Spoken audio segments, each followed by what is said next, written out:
So let's unpack this discussion and, of course, other matters with independent political analyst Thobani Zikalala, who joins us now virtually. Thobani, thanks for your time. Welcome to Morning Live. Good morning, Sakina, and good morning to your viewers. So an interesting discussion there between Sophie Mokoena, our colleague here, and of course the former Speaker of the National Assembly, Baleka Mbete. First off, she comes to the defense of the current Speaker, Nosiviwe Mapisa-Nqakula, and basically, as she asks there, accountable for what? So questioning the allegations of corruption leveled against Mapisa-Nqakula. What's your take on this? I mean, it is to be expected. As she says, they are comrades, they are friends who have known each other since the bad days of apartheid and the struggle against for liberation. So, of course, it is expected that she will speak in that manner. But we also must note that the NPA has indicated that they've got a case that they are willing to bring before the courts of South Africa, so that Mrs. Nqakula can be able to be able to defend herself and be able to say her side of the story. In this case, the authorities of the legal institutions must be allowed to do their work. It can't be that, but just because it is a Speaker of Parliament, and suddenly there must be some special treatment that is being given, because then it gives an idea of that not everyone is equal before a law. But also maybe Mrs. Mbete must also understand that the allegations brought around Mrs. Nqakula and the Speaker of Parliament also brings into question the integrity of that office. We also know that allegations around the name of Nosiviwe Mapisa-Nqakula are not new, right? So there needs to be a time where she is able to bring the country into confidence, be able to go before the court and say her side of the story. For her to be able to do that, she must let the authorities to be able to do their job. That's why, even though I'm no legal expert, I'm failing to understand the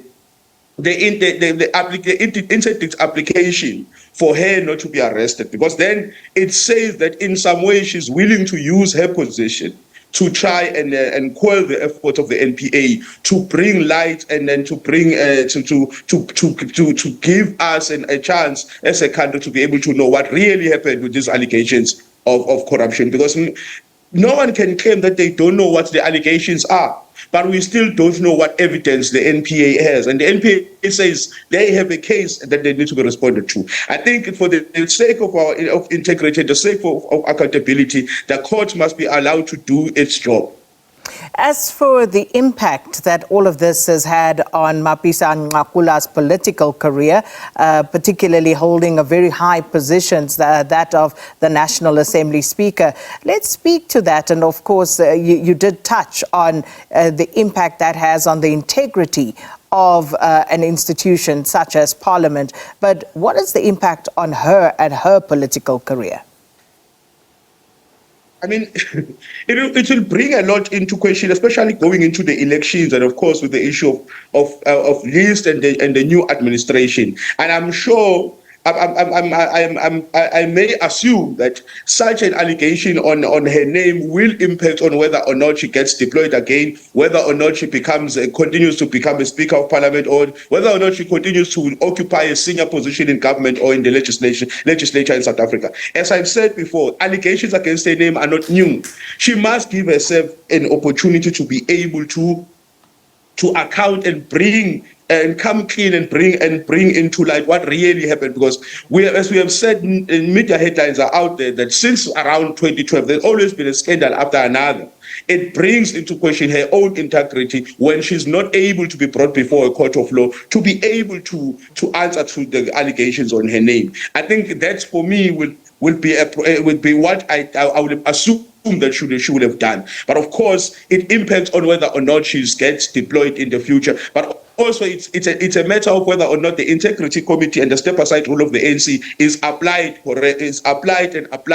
correctly in this manner. As we know that the ANC seems to have to be in a position that says it's still going to try and find ways of making sure how this issue is being dealt with. So for me, those are the There are many different issues, but also it's an issue of legitimacy, it's an issue of integrity, and all these issues need one to take a bold decision of stepping aside and making sure that they clean their own image, because you can't have a political image that is marred by political controversy, by illegal controversy, and the allegations that Mapisa will have enjoyed in the past 10 years at least. So in that interview, we also saw former ANC President Jacob Zuma not spared by the former Speaker of the National Assembly. She speaks about his decision to support and campaign for Umkhonto weSizwe party ahead of the May 29 elections. Your thoughts on that? And of course, you know, just looking at what's currently happening with regard to the IEC, what is being reported as some of the utterances of MK members regarding potential outcomes of that process. So what do you make of all of this? No leader of the ANC would clap hands for Jacob Zuma having joined the MK. I don't think it would not be good for them, for any one of them to clap hands and applaud him for that, because whatever he does with the MK impacts on the electoral base of the ANC. And that cannot be something that the ANC is happy about. But also, you can't criticize him for taking a political decision, because then it's an issue of his own right.